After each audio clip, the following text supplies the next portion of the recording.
Welcome back, everybody. I did not get a new truck. For the longtime viewers of the channel, this is my buddy's truck, and this is my buddy's rifle. He's had this Savage 6.5 Access rifle for a couple years and not fired a round through it. So today we're going to fix that. So basically last night I went over all the mounts and everything and leveled it out, used Loctite, got everything set up.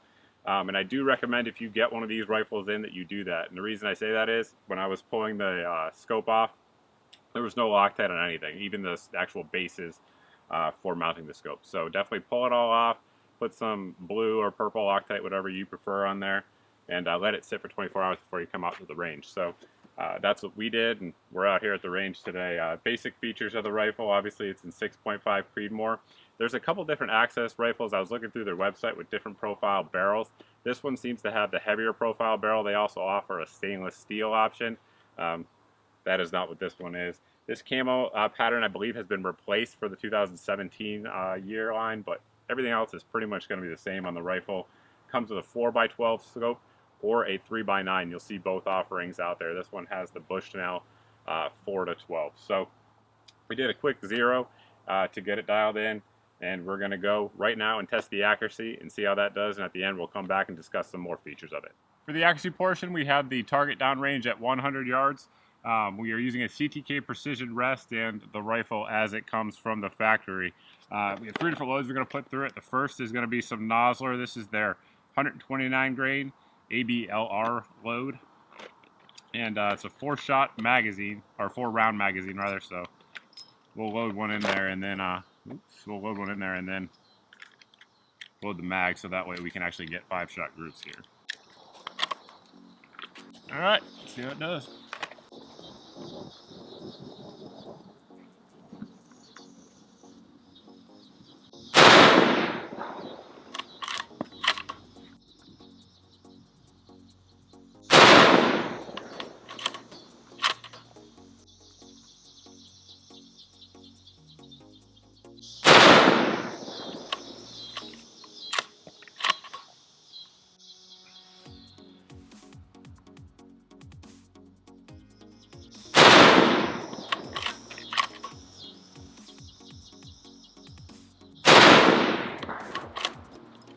Now we're going to try some Federal Fusion. This is the 140 grain load from Federal.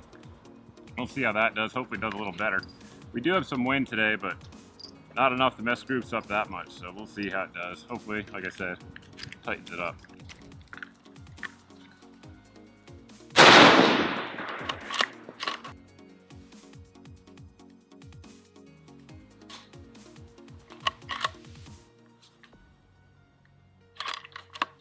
Didn't pick the round up there.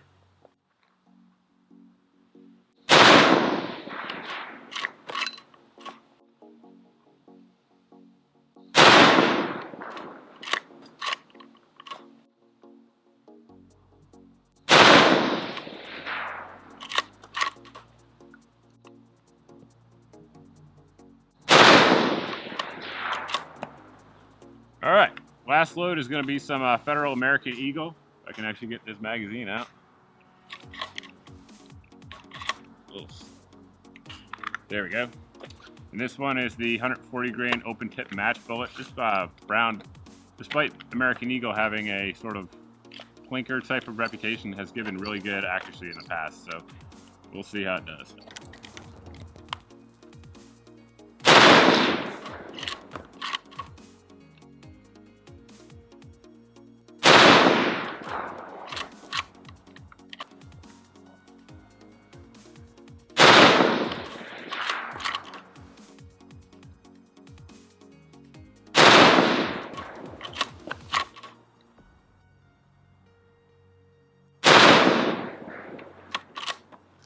Let's go check them out. The accuracy wasn't exceptional across the board, but we did have some decent groups there. So of course the first one was that Nosler load that you guys see there, and center to center we're right at 1.5 inches. Then of course we came over here with the Federal, and that was the Fusion load. Again, either way you measure it, 1.5 inches. And the group of the day was the American Eagle. Like I said, that stuff tends to be really accurate, and we are right at center to center, right at 1 inch. So I would imagine if you play around with a few different loads, work up your own hand load, and maybe have a better optic on there. You could tighten those groups up a bit. With the accuracy test we just saw, one thing I want to point out is that with precision type rifles like this, the more rounds you put through them to a certain point, the more accuracy you'll get. And the reason is that copper fouling building up in the actual barrel itself and the lands and grooves does tend to give you a more accurate rifle. And this one right now, in total, has about 30 rounds through it. So if we were to use it more, those groups would tighten up just by that factor alone. So that's a good thing. Some features of it. The stock here is a composite stock, so that's nice, unlike wood stocks where it's going to swell and shrink due to weather conditions. You're not going to have to worry about that with a composite stock. The cheek pad here seems to be at adequate height for most scopes. We're using low rings here because that's what it comes with. And with that, we had no issues. It's perfectly comfortable to lay behind. Of course, if you wanted to use higher rings, you could build it up on your own and it would work just fine. But it's just something to point out. Safety is right here on the rifle, so all the way down towards the back of the stock is safe, all the way forward is fire. Basic maintenance on the rifle is very simple. To pull the bolt out, all you need to do is push in on this little tab right here and pull the trigger at the same time, which kind of sometimes takes 3 hands to do, like that, and then your bolt will come out. You can get a look at the bolt there. It's basically like every other Savage bolt out there on the market. So that's all you need to do for maintenance to get in there. Again, sometimes it takes 3 fingers to get it back in. Has the AccuTrigger in there. Some of the XP line of access rifles do not have that. AccuTrigger is fantastic. It has that little blade that some people don't like, but it breaks clean, breaks light. This one here breaks around 3.5 pounds, which is perfectly fine for a hunting or precision rifle like we have here.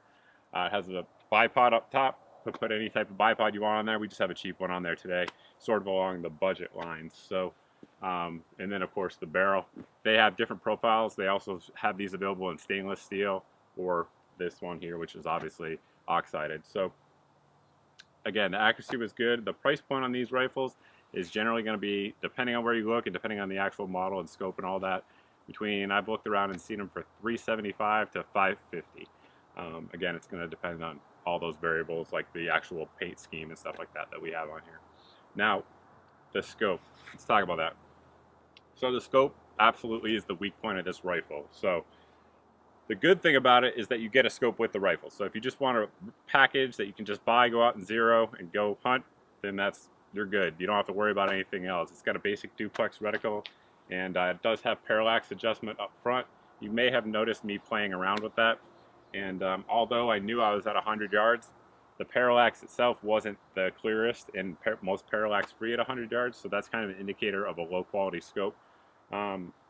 Now, of course, we were able to get decent groups as you saw, but one thing I also want to talk about here is when we were zeroing this scope. So the turrets, if they're cap turrets, which is good for this type of rifle in my opinion, so you don't have to worry about bumping it and throwing your zero off if you're out trudging through the woods. But if you look at there, it says each click is a 1/4 inch. There's no way. On this scope, we saw it here probably about triple that. So we're talking gross adjustments.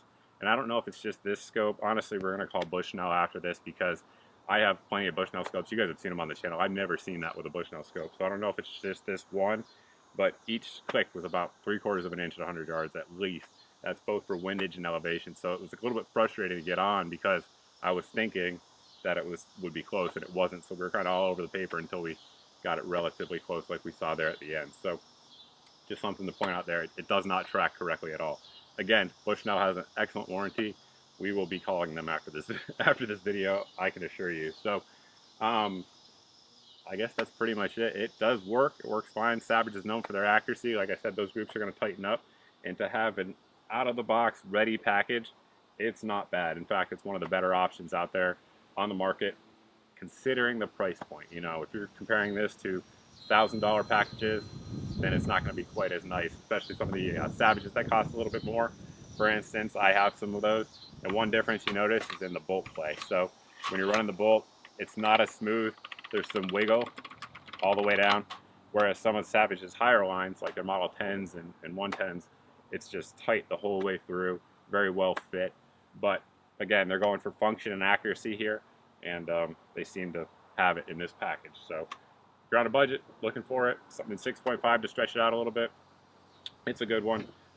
Down the road, I'd probably update the scope though if I had a little bit more money. So that's about it. If you guys have any questions, by all means, you can post down below in the comment section. As always, you can also post over at my Facebook page. That's generally the best place to get in touch with me because I see the messages over there more than I do here on YouTube at full 30. And that's pretty much it. Thanks for watching. Thanks for subscribing. And we'll see you guys in the next video.